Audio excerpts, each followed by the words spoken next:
Swaraṇaṁ Paramam Maheshwaram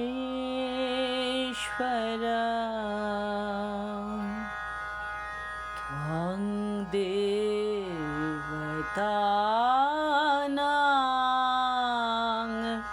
Paramam Ca Daivatāṁ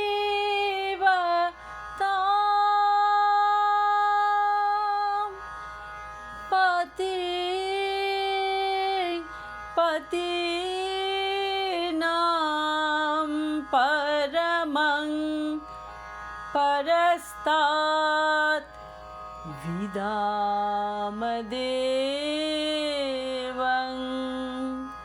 Bhuvaneshwamidyam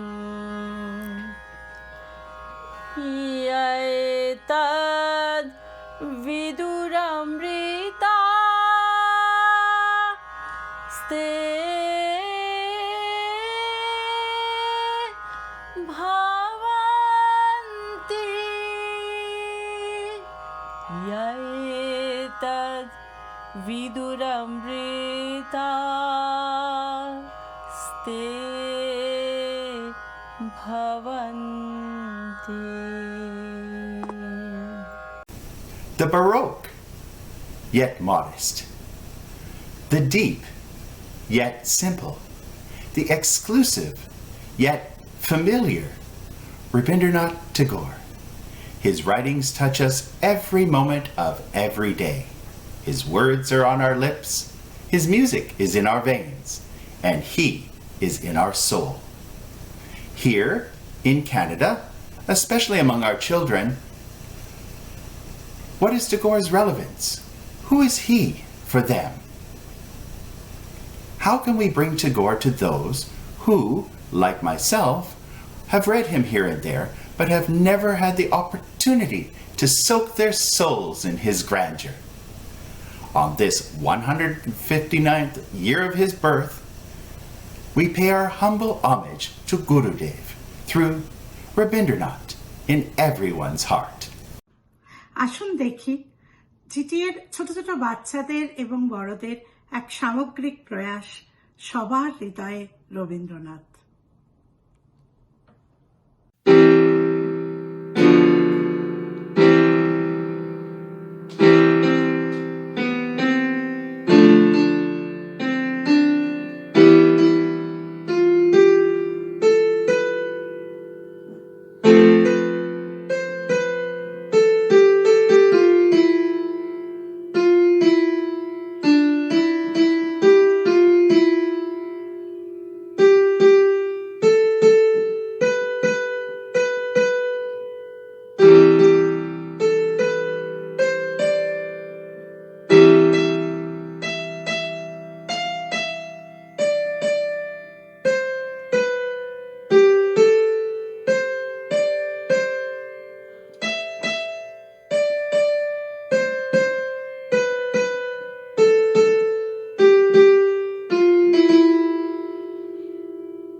Chelebela, or childhood, was a central theme of many of Tagore's poems, songs, and dramas.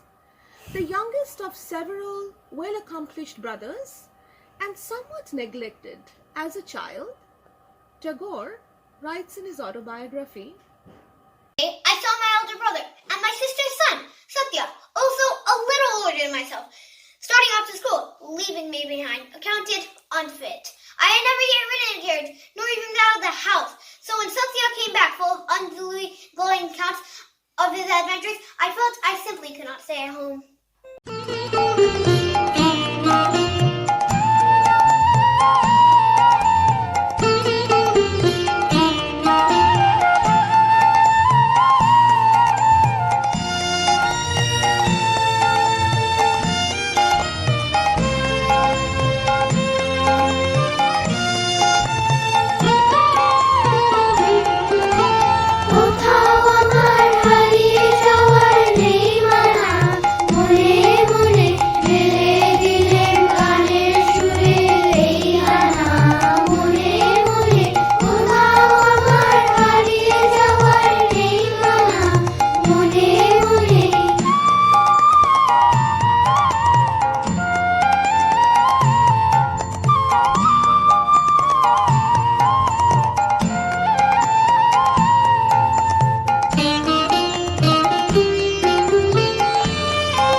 ফাগুন হাওয়ায় হাওয়ায় করেছি যে দান, তোমার হাওয়ায় হাওয়ায় করেছি যে দান। আমার আপন হারা প্রাণ, আমার বাঁধন ছেঁড়া প্রাণ, তোমার হাওয়ায় হাওয়ায় করেছি যে দান। ফাগুন হাওয়ায় হাওয়ায় করেছি যে দান। আমার আপন হারা প্রাণ, আমার বাঁধন ছেঁড়া প্রাণ, তোমার হাওয়ায় হাওয়ায় করেছি যে দান। ফাগুন হাওয়ায় হাওয়ায় করেছি যে দান।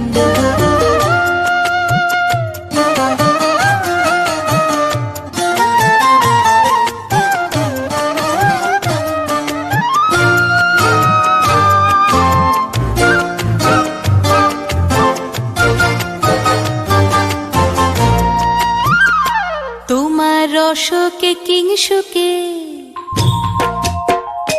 তোমার রসকে কিংসুকে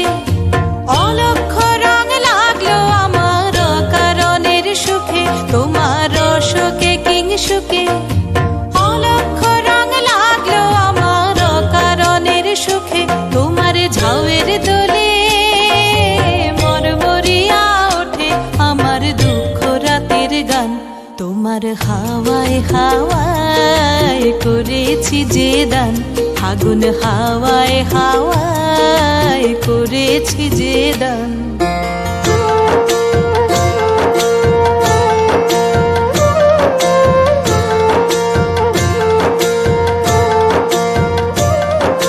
পূর্ণিমা সন্ধ্যায় তোমার রজনীগন্ধায়, রূপসাগরের পারের পানে উদাসী মন্ধায়।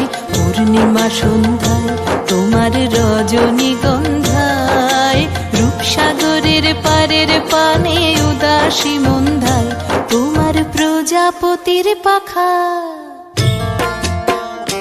তোমার প্রজাপতির পাখা, আমার আকাশ চাওয়া মুগ্ধ চোখের রঙিন স্বপন মাখা। তোমার প্রজাপতির পাখা, আমার আকাশ চাওয়া মুগ্ধ চোখের রঙিন স্বপন মাখা।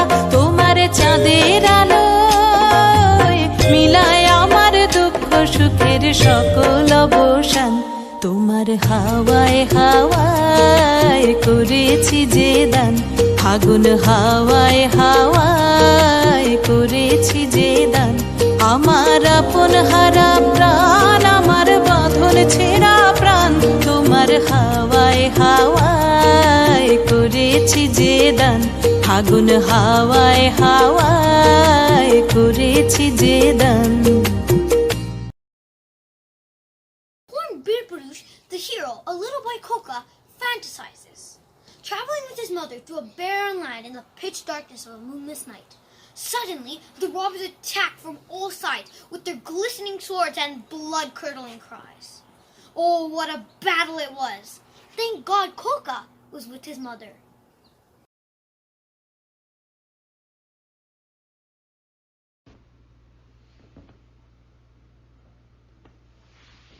Imagine, Mother, that you and I are traveling far.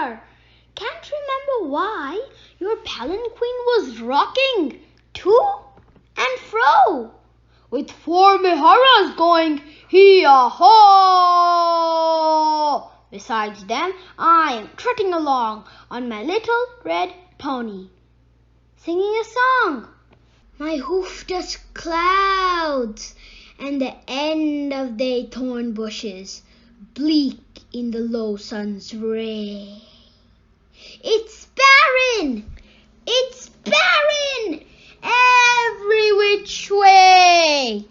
Even the animals have gone away. Imagine, it's dark. You can barely see. We have come to the wilds of Choradhi. We are cutting through the field of bramble. It's nearly night. The bears scramble. The path curves out a little ahead. We are going over a dead river bed. In the plodding silence, you suddenly shout, "Are those lights out there, moving about?" Just then the cry, "Hurry-di-di-di-di-di-di-di!" You can hear them charging. Utter Dizeri, the bear was running helter-skelter. You prayed to heaven for divine shelter. I tell you calmly, Ma, don't worry. I am here with you. Now they'll be sorry. Skins gleaming the flickering light, twirling light as they come, with a fearsome sight. I yell, "Stop! Stop right there! Don't you dare! Beware of my sword now! Just one more step and your blood will spray!" Then they explode with a hurry-di-di-di-di-di-di. You tell me all trembling, "Koka, don't go!" I say calmly, "Ma, just watch." With a hee-haw, I spur my horse into the villainous mass. Their shields ring out on my cutlass. Such a terrible battle! You would soon if I say so many heads cut off, so many run away. Then you're weeping. My Koka is dead. Just then I'm back, all sweaty blood red. I call out, "Ma, it's over, the fight." You come out and hug me tight. You lift me with your lap with a kiss. Koka dear, What would I have done if you hadn't been here? Such useless things happen all the time. Why can't this be true at least once? Oh, then it would be a real fairy tale. Everyone would rave, though Dada would rail. How can this be? He isn't even that strong. Though the neighbors would say, Lucky Khoka went along. For children, friendship is simple. When a pair of kind eyes smile at them, they smile back, and instantly the bonds are created. Their friendships are not constrained by age, gender, religion, or occupation. It's only us, the adults, who are carefully laying the bricks of prejudice one on top of the other and build barriers.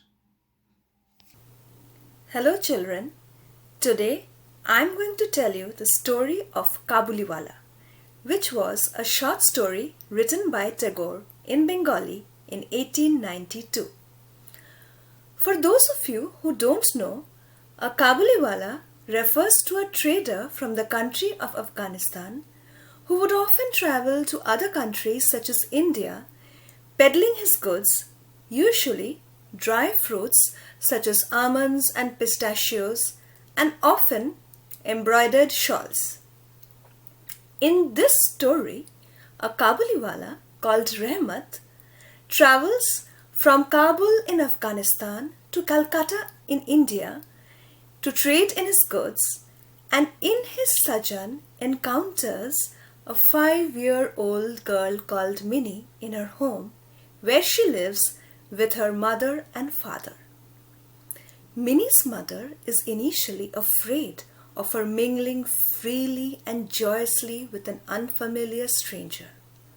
After all, as we all know, not all strangers can be trusted, and some can even be dangerous. So how does Minnie exactly befriend the Kabuliwala? How does their relationship blossom? To find out, let me begin by telling you the story of Tagore's Kabuliwala.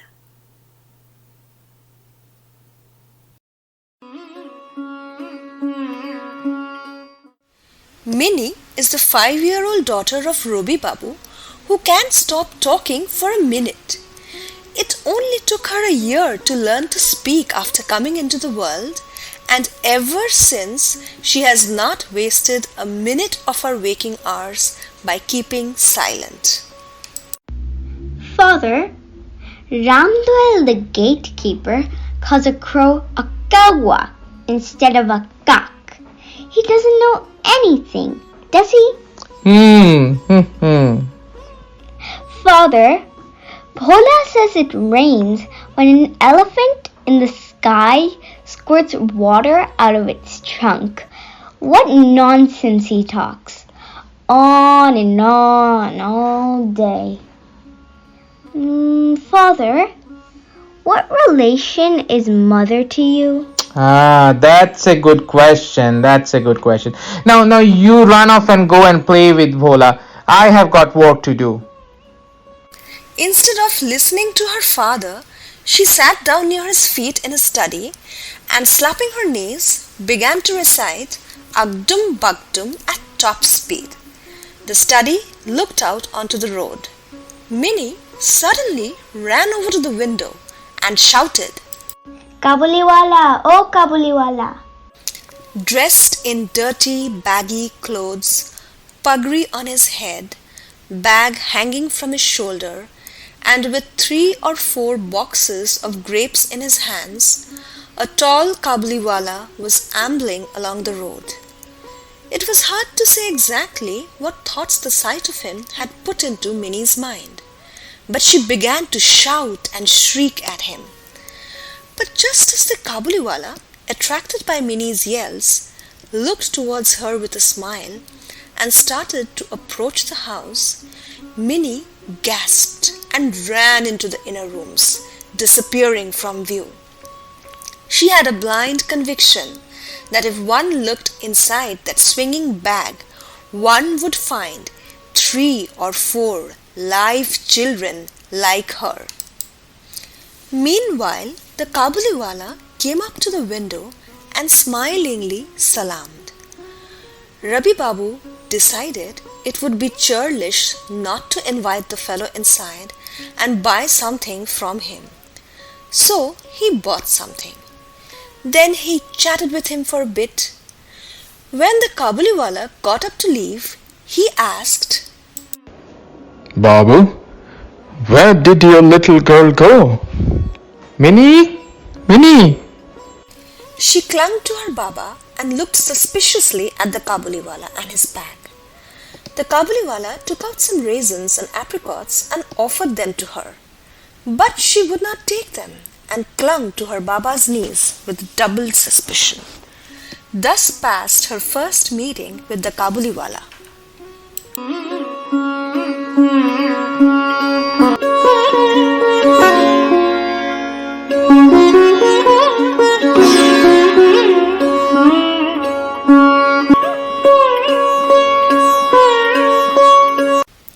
The Kabuliwala began to come nearly every day, and by bribing Minnie's eager little heart with pistachio nuts, quite won her over.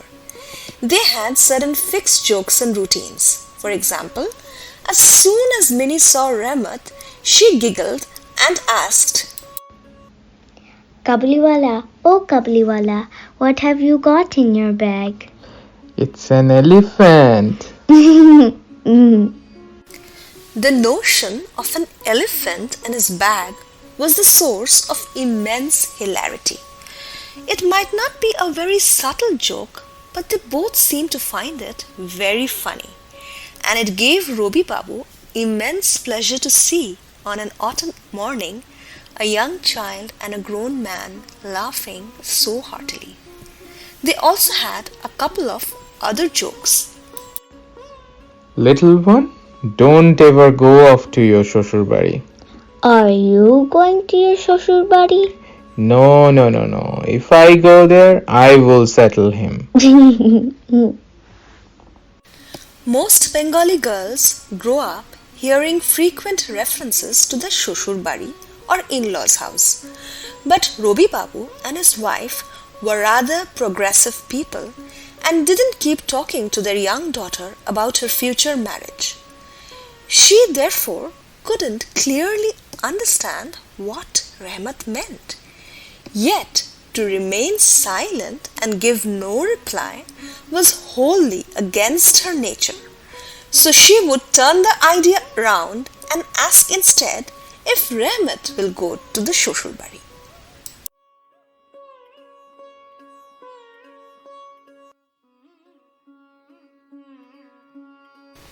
Sometimes the Kabuliwala would talk to Robi Babu of his native land in his booming, broken Bengali, and a mental picture of it would pass before his eyes.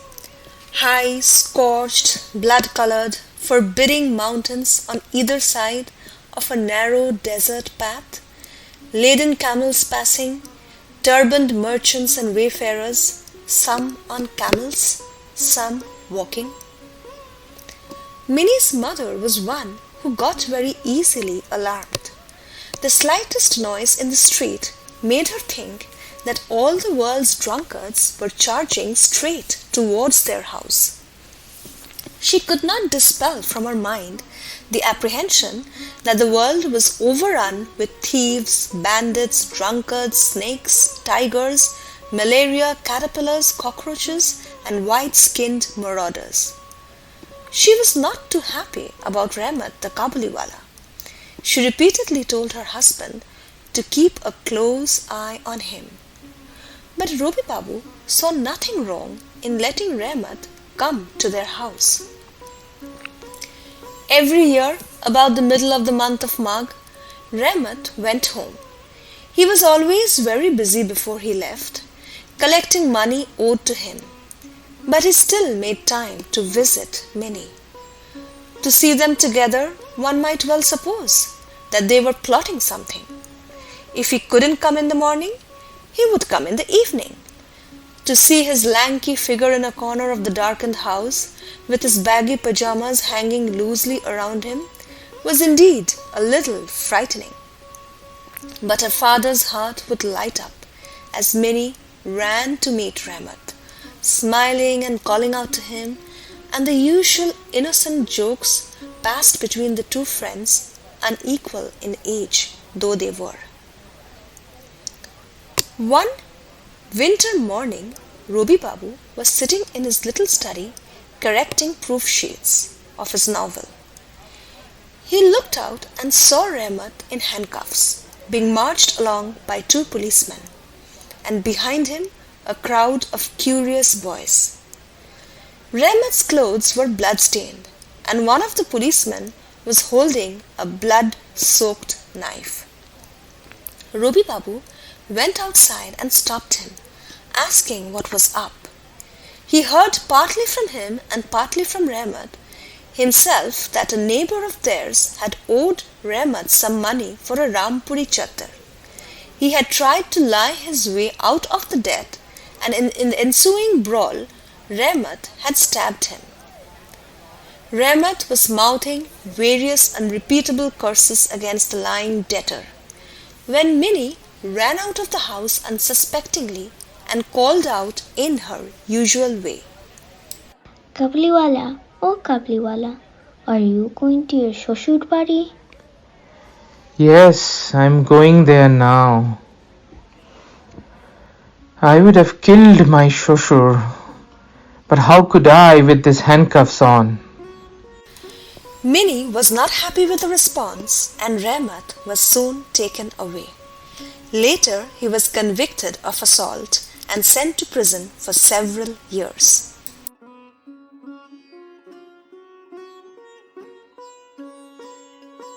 Years passed, and Ramat the Kabliwala virtually faded from everyone's minds. As for the fickle Minnie, even her father had to admit that her behavior was not very praiseworthy. She swiftly forgot her old friend. At first, Nobi the groom replaced him in her affections. Later, as she grew up, girls rather than little boys became her favorite companions. She even stopped coming to her father's study. Several years went by. It was autumn again. Minnie's marriage had been decided, and the wedding was fixed. Robi Babu was sitting in his study looking over the accounts when Ramat suddenly appeared. Salam, Babu. When did you come, Ramat? How are you? I was let out of prison, Babu, last evening. His words startled Robi Babu, as he had never confronted a would-be murderer before. He shrank back at the sight of him and began to feel that on this auspicious morning it would be better to have the man out of the way. We have got something going on in our house today, Rahmat. I'm rather busy now. Please go. Babu, can't I see your little girl for a moment? It seemed he thought that Minnie was still just as she was when he had known her, that she would come running out as before, calling Kabuliwala, oh Kabuliwala, and that their old merry banter would resume. He had even brought, remembering their old friendship, a box of grapes and a few nuts and raisins wrapped in paper, extracted no doubt from some Afghan friend of his, having no bag of his own now. There's something going on in the house today. You can't see anyone. He looked rather crestfallen. He stood silently for a moment longer, casting a solemn glance at me, then salaamed and walked towards the door. Robi Babu felt a sudden pang and thought of calling him back, but then he saw that Ramat himself was returning. I brought this box of grapes and these nuts and these raisins for the little one. Please give them to her. And please don't give me any money. I shall always be grateful, Babu. Just as you have a daughter, so do I have one in my own country. It is with her in mind that I came with a few raisins for your daughter. I didn't come to trade with you. Then he put a hand inside his big, loose shirt and took out from somewhere close to his heart a crumpled piece of paper. Unfolding it very carefully, he spread it out on the table. There was a small handprint on the paper. Not a photograph, not a painting. The hand had been rubbed with some soot and pressed down onto the paper. Every year Rahmat carried this memento of his daughter in his breast pocket when he came to sell raisins in Calcutta's streets, as if the touch of that soft, small, childish hand brought solace to his huge, homesick breast. Robi Babu's eyes swam at the sight of it. He forgot then that Rahmat was an Afghan raisin seller and he was a Bengali Babu. He understood they were both, first and foremost, a father. The handprint of Rahmat's little mountain-dwelling Parvati reminded Robi Babu of his Minnie. At once he sent for Minnie. Clad in bridal finery, Minnie timidly came into the room and stood close to her father. The Kabuliwala was confused at first when he saw her. He couldn't bring himself to utter his old greeting, but at last he smiled and said, Little one, are you going to your social body? Minnie now knew the meaning of Shoshur Bari. She couldn't reply as before. She blushed at Rahmat's question and looked away. Robi Babu recalled the day when Minnie and the Kabuliwala had first met. His heart ached. Minnie left the room and Rahmat, sighing deeply, sat down on the floor. He suddenly understood clearly that his own daughter would have grown up too, since he had last seen her, and with her too he would have to become reacquainted. Who knew what had happened to her these 8 years? In the cool autumn morning sunshine, the Shanai went on playing, and Rahmat sat in a Calcutta lane and pictured to himself the barren mountains of Afghanistan.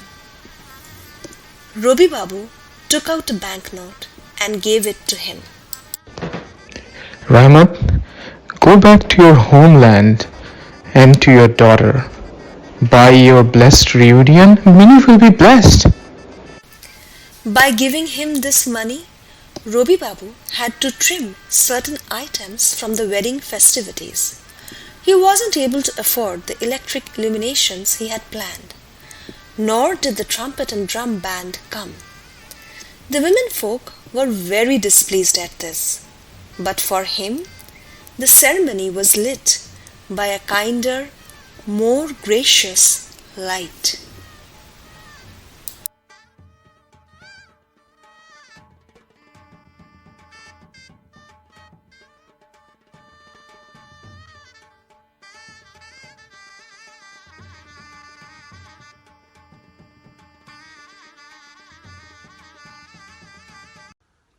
Rabindranath has heralded every age with equal veracity.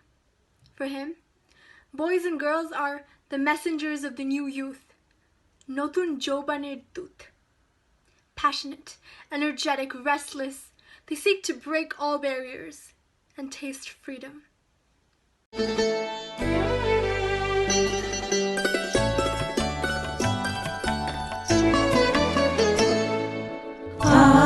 আমরা নূতন যৌবনের দূত আমরা চঞ্চল, আমরা অদ্ভুত, আমরা নূতন যৌবনের দূত।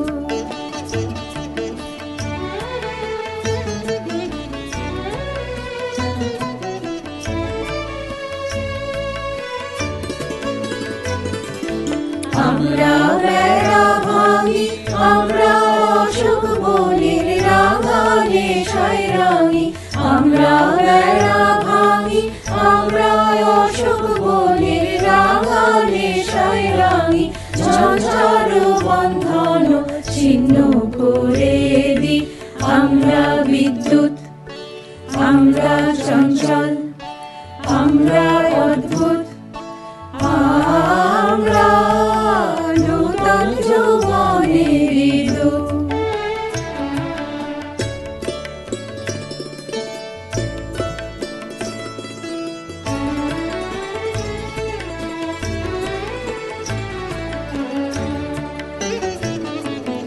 আমরা করি ভুল অগাধ জলে, ঝাঁপ দিয়ে জুঝিয়ে পাই কুল।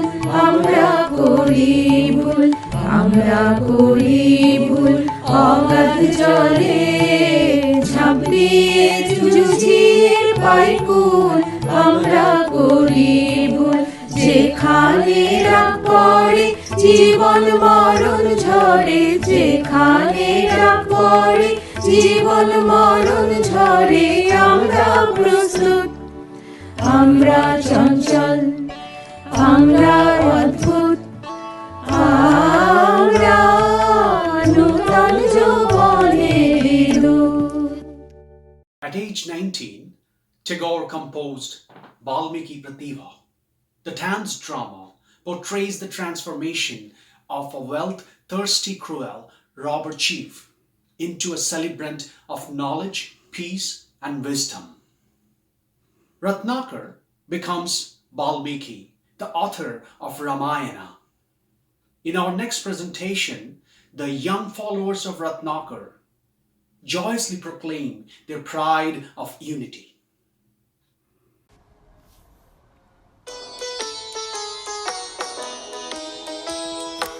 এক ডোরে বাঁধা আছি মোরা সকলে, এক ডোরে বাঁধা আছি মোরা সকলে। না মানি বারণ, না মানি শাসন, না মানি কাহারে। না মানি বারণ, না মানি শাসন, না মানি কাহারে। এক ডোরে বাঁধা আছি মোরা সকলে, এক ডোরে বাঁধা আছি মোরা সকলে। এবার রাজাকার রাজ্য মোরা কি জানি, প্রতিজনই রাজা মোরা বন রাজধানী। এবার রাজাকার রাজ্য মোরা কি জানি, প্রতিজনই রাজা মোরা বন রাজধানী। রাজা প্রজা উঁচু নিচু কিছু না মানি, ত্রিভুবন মাঝে আমরা সকলে কাহারে না করি ভয়। ত্রিভুবন মাঝে আমরা সকলে কাহারে না করি ভয়। মাথার ওপর রয়েছেন কালী, সম্মুখে রয়েছে জয়। মাথার ওপর রয়েছেন কালী, সম্মুখে রয়েছে জয়। মাথার ওপর রয়েছেন কালী, সম্মুখে রয়েছে জয়।